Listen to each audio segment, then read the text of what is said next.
Olá, meu amigo, minha amiga, sejam bem-vindos a mais um Portal do José, fechando mais uma semana hoje com muitos acontecimentos importantes e alguns intrigantes, a 78 dias das nossas eleições presidenciais. E se a gente considerasse o Brasil uma grande empresa, uma grande corporação, não seria errado a gente dizer que no dia 2 de outubro, eu, você, o povo brasileiro, nós seremos chamados para iniciar um processo demissionário desse gerente que está fazendo tanto mal à nossa empresa, aos outros funcionários, aos fornecedores, aos consumidores, está adulterando mercadorias, está praticando crimes dentro da empresa, enfim.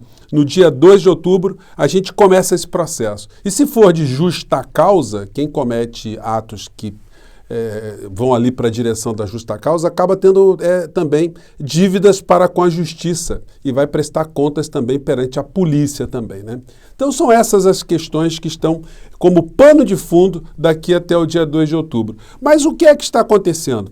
Será que o Brasil está sujeito ainda a ter uma reversão nesse quadro? Pois bem, eu vou conversar com vocês sobre essas histórias aqui, mas antes de mais nada, se você está chegando agora ao nosso portal, convido você a se inscrever, a conhecer os nossos outros vídeos. Se você gostar, dê joinha, compartilhe também os nossos vídeos com seus amigos, seus parentes, participe do nosso chat aqui sempre entre 5h30, 5 horas, 5h30, todos os dias aqui no nosso portal. Não esqueça de dar joinha e mandar seus comentários para cá. Vamos seguir em frente. Gente, eu abordei com vocês ontem, num dos temas do nosso encontro, eu sempre faço esse apanhado aqui, né, sempre condensando no máximo em 15 minutos, 15 a 16 minutos, o que aconteceu ontem com o general Paulo Sérgio Nogueira no Senado, onde ele apresentou uma proposta absolutamente ridícula, que depõe inclusive contra a sua inteligência, né? A inteligência das pessoas de uma maneira geral. Uma pessoa minimamente capacitada não pode chegar em público, está tudo gravado ali, né? Passando pela TV Senado, TV Câmara.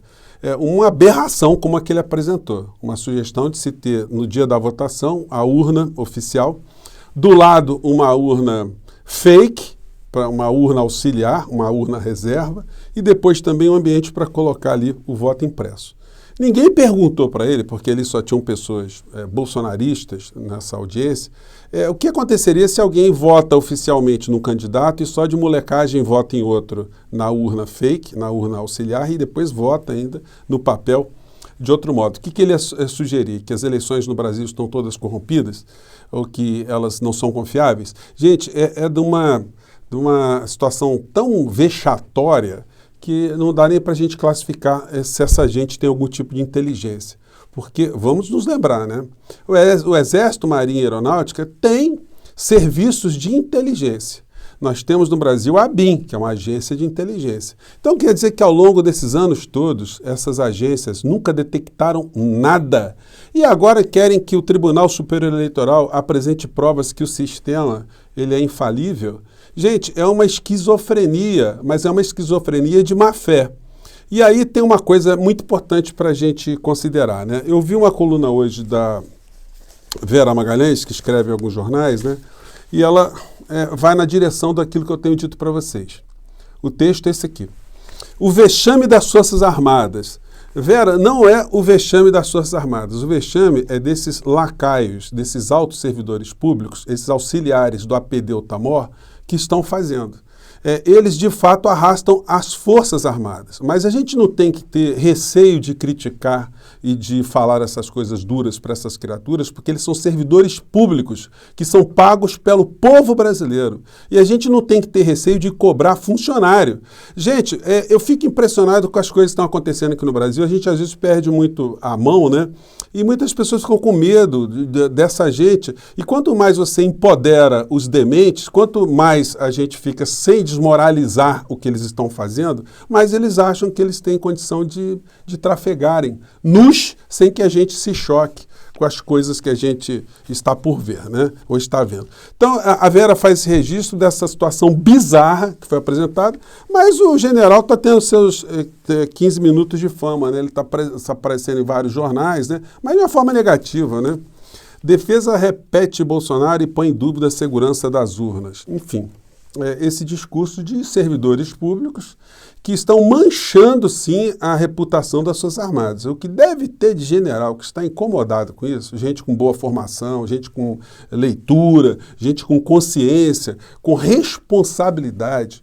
O que esses patriotas de verdade devem estar vendo e o que eles devem estão sentindo como indignos dessas figuras que eles veem, deve ser um negócio muito sério também, né? Quem sabe uma hora a gente consegue entrevistar algum deles aqui no nosso portal.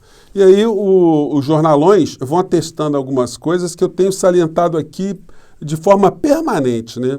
A usurpação de função pública, o crime eleitoral, o crime contra a administração pública, crime de responsabilidade, crime de improbidade, mas isso ainda não atingiu o ponto correto na abordagem. O jornal aqui, o Globo, diz: terrivelmente eleitoral. Com a agenda semanal evangélica, Bolsonaro mantém reduto e blinda infiltração, entre aspas, da esquerda. Só que a matéria aqui não registra uma coisa muito simples que eu tenho denunciado aqui sempre para vocês, denunciei junto também ao Ministério Público Eleitoral, que isso é crime. Presidente em horário de expediente, fazer motociata, fazer périplo de templo em templo, são atos de improbidade, são crimes de responsabilidade, uso de dinheiro público para benefício pessoal, campanha eleitoral antecipada. Será que é preciso ser um Einstein para poder entender isso? Será que não tem ninguém dentro das redações que chame atenção para isso, que nós estamos diante de crimes? Bom, o jornal impresso fala alguma coisa. O pior são os telejornais que atingem a grande maioria do povo brasileiro, que não leva essa questão para a gente refletir. Gente, você que tem um amigo bolsonarista, ou se você é bolsonarista, caiu aqui no nosso portal, eu te pergunto, ou você recorte, você que tem um amigo bolsonarista, parente, recorte esse trecho aqui do nosso papo aqui e pergunte para ele: amigo, se você tem um funcionário na sua casa, na sua empresa, e você delega uma função para ele, o que você acha dele não ter cumprido a função e te dizer: olha, não deu para eu trabalhar hoje, para fazer as coisas, porque eu fui num templo, fazia ali uma fala em meu favor e depois eu fui dar um passeio de moto. Aí amanhã dá para você trabalhar? Bom, amanhã também não dá, porque eu tenho que ir também para um outro templo em outra cidade, vou fazer outro passeio de moto. E depois de amanhã, será que dá você para quebrar o galho de trabalhar, já que eu estou te pagando? Ah, não, eu vou ter que ir em outro templo e vou também fazer outra motociata. Gente, é isso que está acontecendo no Brasil. É muito difícil para se entender que nós temos uma pessoa que não trabalha e alguém que não trabalha e recebe por isso. Qual é o nome que a gente pode dar para isso? Gente, eu nunca pensei. Quando a gente chama o presidente da República, alguns chamam de mandrião, né? Eu prefiro chamar de vagabundo, porque eu não estou fazendo nenhuma ofensa. Eu estou, como cidadão brasileiro, cobrando responsabilidade daquele que recebe do povo brasileiro para desempenhar uma função a favor do povo brasileiro. Então, é uma coisa tão absurda e a gente fica sendo muito condescendente com esse tipo de situação e aí elas vão se materializando. E a bagunça institucional hoje no Brasil, eu já até adverti aqui no nosso encontro de ontem, ela vai fazer com que o próximo presidente da República tenha muitas ferramentas para fazer alguns enfrentamentos, algumas transformações aqui no Brasil. E não pensem que o próximo presidente, diante das ferramentas que estão sendo todas quebradas agora, que ele vai ter muita dificuldade, porque mesmo com Arthur Lira, que todos nós sabemos a quem ele está servindo hoje, ele vai ser o deputado federal mais votado em Alagoas, não tem a menor dúvida disso, e provavelmente deve ser o próximo presidente da Câmara. Se isso acontecer, não esperem que ele vá ter uma conduta extremamente correta e libada, que ele não vai desdizer tudo aquilo que ele está dizendo agora. Basta ter algum tipo de articulação política com ele, com que os clãs tenham algum tipo ou tenham menos perdas, não, consigam viabilizar algumas coisas dentro da lei, dentro dessa perspectiva, que ele vai fazer tudo que o próximo governo estiver a fim de fazer. Então, o poder hoje que está nadando de braçada, entregando tudo que pertence ao povo brasileiro a pequenos grandes grupos, pode ter uma grande decepção, pode ter uma grande reversão. Bom, só a história nos dirá o que vai acontecer, né? Só que, de fato, o Brasil está sendo jogado nesse tipo de perspectiva, de uma nação onde as regras estão totalmente flexibilizadas ao sabor do governante de plantão. E aí o governante de plantão, se for muito habilidoso, vai ficar muito tempo no poder, vai fazer muitas vezes os seus sucessores, né? Esse pessoal não percebeu. Então, está dado aí algumas algumas palavras em relação a isso. E aí, tudo que eu estou dizendo para vocês sobre a vagabundagem é confirmado na agenda do presidente, gente. Não estou fazendo nenhuma inconfidência. Você pega aqui a quarta-feira, dia 13, o que fez o presidente? Estava em Brasília, aí despencou para o Maranhão. Maranhão foi fazer templo, evangélico e motociata. Aí, quando pega a agenda do dia 14, foi trabalhar? Não foi trabalhar, né? E mais uma vez se deslocou com aparato. E, gente, isso custa muito dinheiro. Passou o dia todo no Maranhão, motociata e encontro com evangélicos. Na sexta-feira, hoje, o que ele foi fazer? Foi trabalhar? Não, não foi trabalhar. Isso não é trabalho. Foi gastar dinheiro público para benefício pessoal. Foi para Juiz de Fora, foi na Convenção de Assembleia de Deus e motociata. Então, é isso que faz o Bolsonaro. Não está falando de nenhuma situação que diz respeito a seres humanos, a benefícios para os seres humanos, a preocupação com a nação. Quando ele cita alguma coisa, é apenas para fazer palanque eleitoral, como ele fez ontem no Senado, porque o Bolsonaro não era nem para estar presente, porque a promulgação de uma emenda constitucional é atribuição exclusiva, a prerrogativa do Congresso Nacional. O presidente da República não participa do processo legislativo de emenda constitucional. Mas o Bolsonaro, como ele é entrão, ele se convidou, ele foi para lá falar a favor de pobre, coisa que ele fez totalmente contrária, né, esse comportamento, ao longo de toda a sua existência política. Hoje está circulando nas redes aí várias frases, várias falas do Bolsonaro diminuindo as pessoas que recebem auxílio, fazendo chacota, fazendo piada, enfim. Isso provavelmente vai vir à tona. E o Bolsonaro estava lá em Juiz de Fora nessa motociata, enfim. E as suas redes, desconhecendo todo tipo de situação odienta que ele está envolvido, está querendo colocar o Bolsonaro agora na condição de pacificador mundial. Então, aqui nessa fala aqui, ele disse que vai conversar com o Zelensky e vamos ver o que ele vai dizer aqui. Vamos um pedacinho aqui. A solução do caso, eu sei como seria solucionada, mas não vou falar para ninguém. Ele sabe como é que vai resolver o problema da Ucrânia e a Rússia, só que ele vai falar para ninguém. Eu posso adiantar para vocês como é que acabou a guerra da Argentina com o Reino Unido em 1982. Então, pois bem, né? A solução aí genial, né? Vamos ver se o Zelensky vai topar isso aí. Porque o que aconteceu na Argentina foi a capitulação da Argentina, a entrega das Malvinas. E depois que aconteceu com os governantes argentinos, eles perderam o poder. Alguns foram processados, outros foram para a cadeia. Então, se for essa sugestão que o Bolsonaro vai dar lá para o Zelensky, né, a gente vai ficar aqui para conferir se ela vai ter algum tipo se os bolsonaristas estão certos, se é o homem que vai levar a paz mundial através dessa solução mágica. Pois bem. E aí, no nosso tema importante de hoje, um dos temas importantes, é esse aqui. Bolsonarista é indiciado por homicídio duplamente qualificado de petista em Foz. Polícia afasta a motivação política. Polícia Civil do Paraná imputa a Jorge Guaranha o crime de homicídio qualificado por motivo torpe por causar perigo comum. Gente, isso é uma coisa tão absurda. Outro jornal aqui destacando isso também. Eu vi a coletiva, a delegada de polícia, os delegados, se eles fossem na Alemanha nazista em 38, 39, o que eles diriam? Que não foi crime político também, que aquela situação não foi crime de ódio? Pessoas entrando em lojas de judeus, quebrando as lojas e matando pessoas, isso foi crime comum? Isso não teve nenhuma motivação de ódio? Não teve nenhuma questão política?